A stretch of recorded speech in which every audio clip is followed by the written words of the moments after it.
बिस्मिल्लाहिर्रहमानिर्रहीम। अस्सलाम वालेकुम स्टूडेंट। तो आज का हमारा लेक्चर नंबर 8 है और हम पढ़ने वाले हैं कैलकुलेशन इन्वॉल्विंग गैसेस। तो यहाँ पर जो है हम गैस का कैलकुलेशन करते हैं, ठीक है, और उसको जो है लेते हैं और उसे मालूम करते हैं। तो अगर देखा जाए, इनसे पिछले लेक्चरों में हमने बताया था, हमने पढ़ा था mole mole conversion, mole mass conversion and mass mass conversion. उसमें जो ज्यादातर लिक्विड और सॉलिड इस्तेमाल होते थे और हम उसका मास लेते थे तो उसको मालूम करते थे। लेकिन अगर यहाँ पर देखा जाए, यहाँ पर हम गैस का जो है मास नहीं लेते, इसका वॉल्यूम लेते हैं, क्योंकि अगर मास इसका मालूम करें तो ये बहुत ज्यादा मुश्किल होता है। इस वजह से हम जो है इसका मास नहीं लेते और वॉल्यूम लेते हैं, ताकि हमारे लिए जो कैलकुलेशन है वो इजी हो जाए, ठीक है।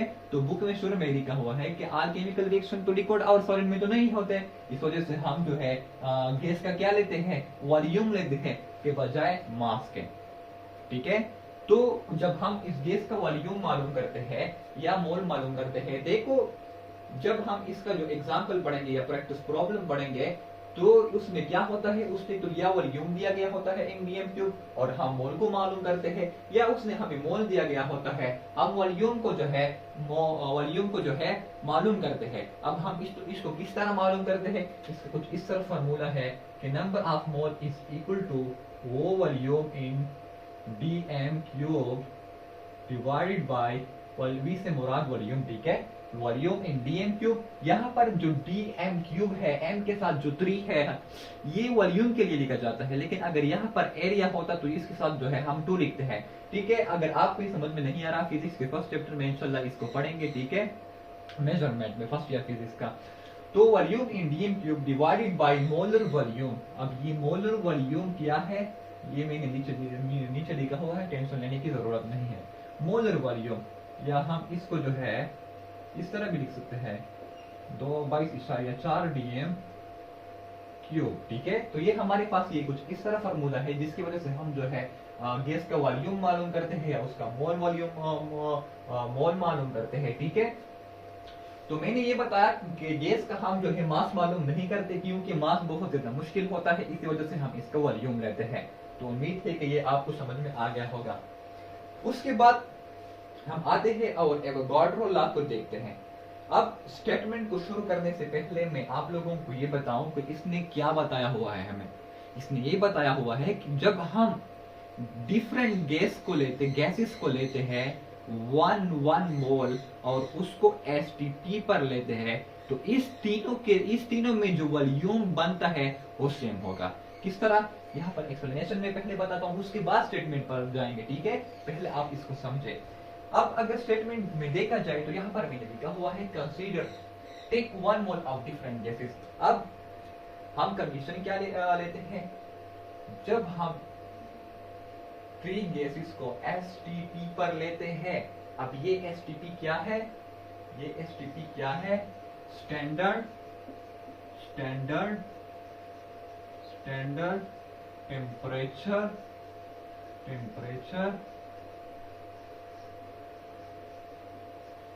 और उसके बाद एंड प्रेशर।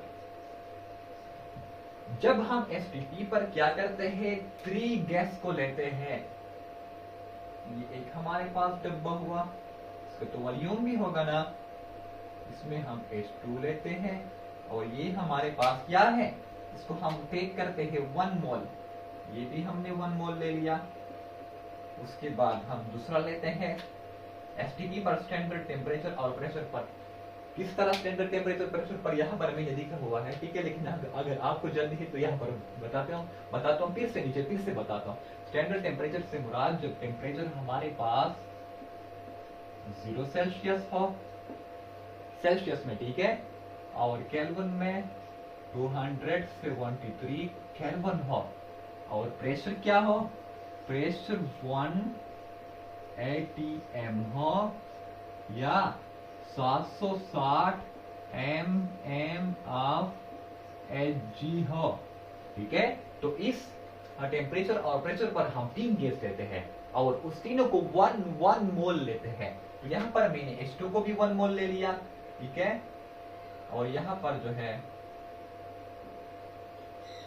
N2 को भी मैं 1 मोल ले लेता हूँ, N2 को भी मैं 1 मोल ले लेता हूँ। ठीक है। सिमिलर ये यहाँ पर जो है O2 को भी मैं 1 मोल ले लेता हूं, इसको भी मैं 1 मोल ले लेता हूं। तो इस तीनों डिफरेंट गैस को हमने ले लिया, इस तीनों डिफरेंट गैस को हमने 1 मोल ले लिया, और किस पर, एसटीपी पर, स्टैंडर्ड टेम्परेचर एंड प्रेशर पर। टेम्परेचर 0 सेल्सियस, जिस तरह लेंथ का यूनिट मीटर होता है इस तरह टेम्परेचर का यूनिट सेल्सियस होता है।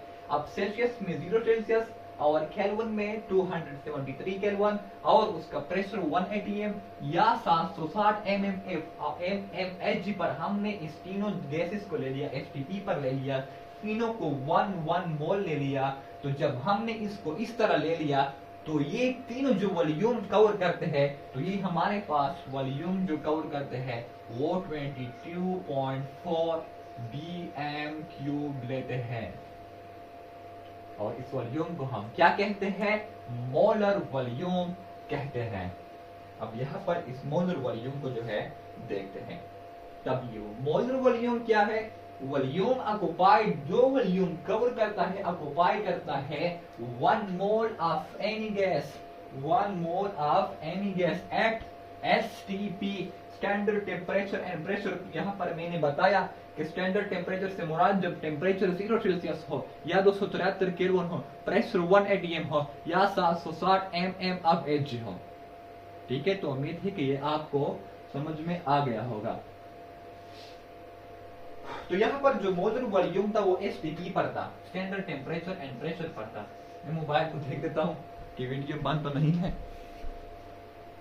नहीं शुरू है। तो यहाँ पर जो मोलर वॉल्यूम था हमारे पास ये एसटीपी पर था। अब हम मोलर वॉल्यूम को देखते हैं किस पर, एट आरटीपी पर। अब आरटीपी से क्या मुराद, रूम टेम्परेचर एंड प्रेशर। यहाँ पर जो हमारे पास टेम्परेचर है और प्रेशर है, इसको हम क्या कहते हैं, इस रूम में जो है इसको हम क्या कहते हैं, RTP, room temperature and pressure. अब मोलर वॉल्यूम, मोलर से मुराद mole, molar volume of gas at RTP कितना होता है, 24 डेसीमीटर क्यूब। और हम ये भी लिख सकते हैं कि 24,000 सेंटीमीटर क्यूब, और हम 24 लीटर भी लिख सकते हैं, या हम 24,000 लीटर भी लिख सकते हैं। जिस तरह 1 kg में 1000 मिलीग्राम होते हैं, 1 किलोमीटर में 1000 मीटर होते हैं, इसी तरह 1 लीटर में 1000 ml होते हैं। ठीक है, तो जिस तरह रूम टेम्परेचर पर जो है 24 डेसीमीटर क्यूब है, तो इसी तरह 24,000 सेंटीमीटर क्यूब होगा। ठीक है, तो जब हम वॉल्यूम के लिए डेसीमीटर क्यूब लिखते हैं तो लीटर भी लिख सकते हैं ना, तो यहाँ पर 24 लीटर और 24,000 ml भी लिख सकते हैं। तो ये आरटीपी पर कितना टेम्परेचर प्रेशर होगा, आरटीपी पर जो है 25 सेल्सियस होगा और 298 केल्विन, प्रेशर जो है 1 एटीएम और 760 mmHg होगा। ठीक है, तो यहाँ पर कुछ रह तो नहीं गया, इंशाल्लाह सब कुछ क्लियर हो गया। यहाँ पर मैंने रिकवरी हुआ है। ठीक है, उसके बाद एग्जाम्पल आता है 1.9। अब इसे देखते हैं। यहाँ पर लिखा हुआ है कि according to the following equation, इस फॉलोइंग जो हमने इक्वेशन दिया हुआ है इसके मुताबिक सॉलिड सल्फर है जो बर्न होता है ऑक्सीजन के साथ और प्रोड्यूस करता है सल्फर डाइऑक्साइड, डाई से मुराद 2। जब हम 15 ग्राम ऑफ सल्फर को जो है बर्न करें, इस सल्फर को हम 15 ग्राम लेते हैं और इसे बर्न करते हैं, इसको जलाते हैं, तो what volume of sulphur dioxide eight STP produce, तो सल्फर डाइऑक्साइड का वॉल्यूम कितना प्रोड्यूस होता है। देखो मैंने ये बताया था इनसे पिछले लेक्चरों में कि जब भी आपको ग्राम दिया जाए पहले उस ग्राम को जो है मोल में कन्वर्ट करें, जरूरी पहले ये करें ताकि आपको मुश्किल ना हो। ठीक है, तो पहले हम क्या करते हैं, इसको लेते हैं, इसको पहले जो है मालूम करते हैं। तो ये 15 ग्राम ऑफ सल्फर है, तो हम इसको मालूम करते हैं। Number of mole is equal to 15 mass in gram divided by sulphur का मोलर मास कितना है 32। तो ये हमारे पास जो आंसर बनता है, हमारे पास जो आंसर बनता है वो है 0.469, 0.469। तो जो मोल आ गए हमारे पास सल्फर के वो 0.469 आ गए। ठीक है। तो यहाँ पर उसने ग्राम दिए हुए है, उसको हमने जो है मोलर मास पर जो है डिवाइड कर दिया और हमारे पास कितने मोल आ गए। तो आप क्या करते हैं, आप इक्वेशन को लिखते हैं, आप इक्वेशन को लिखते हैं।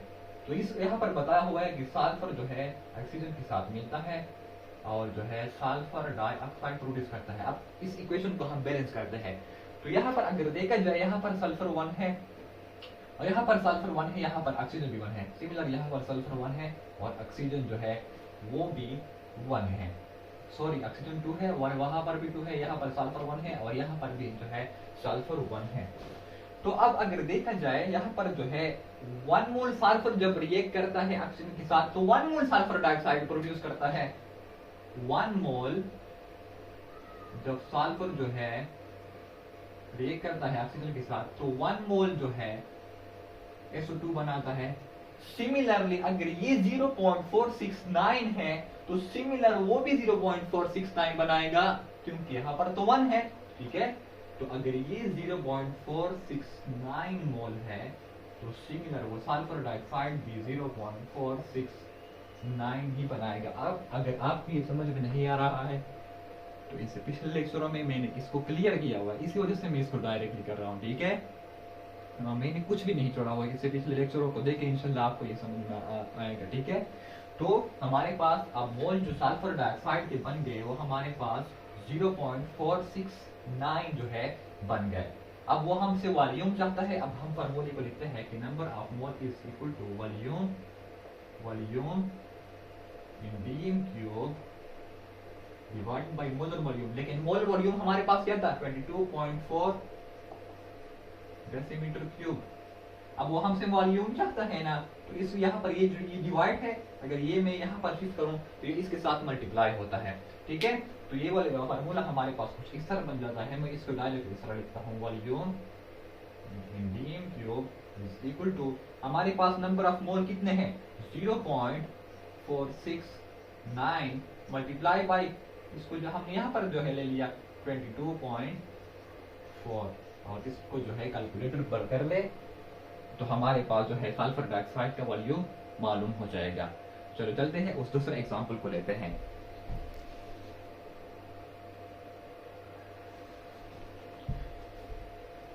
तो बुक में देखो, बुक में एग्जांपल 1/10 है, उसमें ये कह रहा है कि what volume of chlorine gas will be needed at STP to produce 10 DM cube of hydrogen chloride. मतलब ये जो क्लोरीन गैस है Cl2 है उसका वॉल्यूम कितना है जब 10 decimetre cube of hydrogen chloride produce होता है in the presence of excess of H2 according to the following equation. देखो यहाँ पर हमारे पास एक इक्वेशन है, H2 रिएक्ट करता है प्लस किसके साथ, Cl2 के साथ, और ये बनाता है HCl। तो उसने बताया हुआ है कि Cl2 हमारे पास कितना बनता है जब हम इसको 10 डेसीमीटर क्यूब लेते हैं। ठीक है, तो इसको पहले इस इक्वेशन को पहले बैलेंस करते हैं। यहाँ पर Hb2 है और Clb2 है, हालांकि यहाँ पर तो 1 1 है, इस वजह से हम जो है इस HCl के साथ 2 लिख लेते हैं। ठीक है, अब ये जो है ये सारे लिए होते हैं एट एसटीपी पर। ठीक है, तो जब ये एसटीपी पर लिए होता है तो ये भी हमारे पास जो वॉल्यूम कवर करता है वो 22.4, ये भी प्लस ये भी 22.4 जो है कवर करता है और ये भी जो है 22.4 डीएम क्यूब। ठीक है, डीएम क्यूब में लिख नहीं रहा, ठीक है, आपको तो पता है कि ये 22.4 डीएम क्यूब है, लेकिन इसके साथ तो 2 है तो ये बनता है 44.8 डीएम क्यूब। अब एग्जाम्पल में देखे कि उसने क्या बताया हुआ है, उसने बताया हुआ है कि what volume of chlorine gas will be needed, कि chlorine gas of will be needed to produce 10 कि क्लोरीन गैस का कितना जो है हमारे पास वॉल्यूम है जो 10 डेसीमीटर क्यूब हाइड्रोजन क्लोराइड बनाता है। ठीक है, तो ये भी हमारे पास 22.4, ये भी हमारे पास 22.4, लेकिन इसके साथ 2 है तो इस वजह से जो है 44.8 डीएम क्यूब बनता है। अब हम क्या करते हैं, इसको लेते हैं और इसको जो है लेते हैं।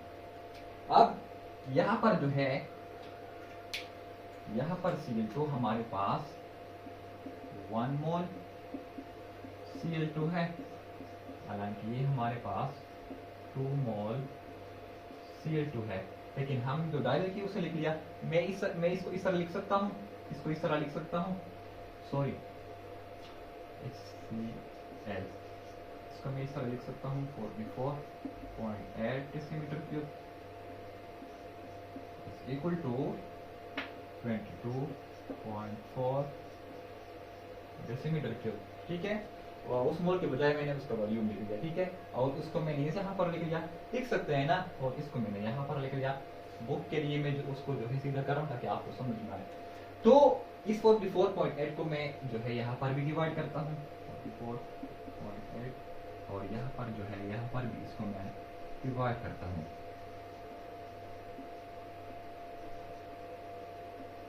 यहाँ पर कट लाता हूँ, और यहाँ पर हमारे पास जो है 1 आता है, और 1 22.4 44.8 डीएम क्यूब। ठीक है, तो उसने बताया हुआ है कि हम जब हम 10 ले लें तो इस 10 को हम यहाँ पर शिफ्ट करते हैं तो वो कुछ इस तरह बन जाता है 22.4 44.8 मल्टीप्लाई बाई 10, हमारे पास 5 डीएम क्यूब जो है आंसर आ जाता है। तो ये कुछ इस तरह जो है सॉल्व होता है, हल होता है। ठीक है, तो उम्मीद है कि आपको समझ में आ गया होगा। यहाँ पर प्रैक्टिस प्रॉब्लम है, कैलकुलेट नंबर ऑफ मॉलिक्यूल। अब ये 11.5 ये प्रैक्टिस प्रॉब्लम है 1.7।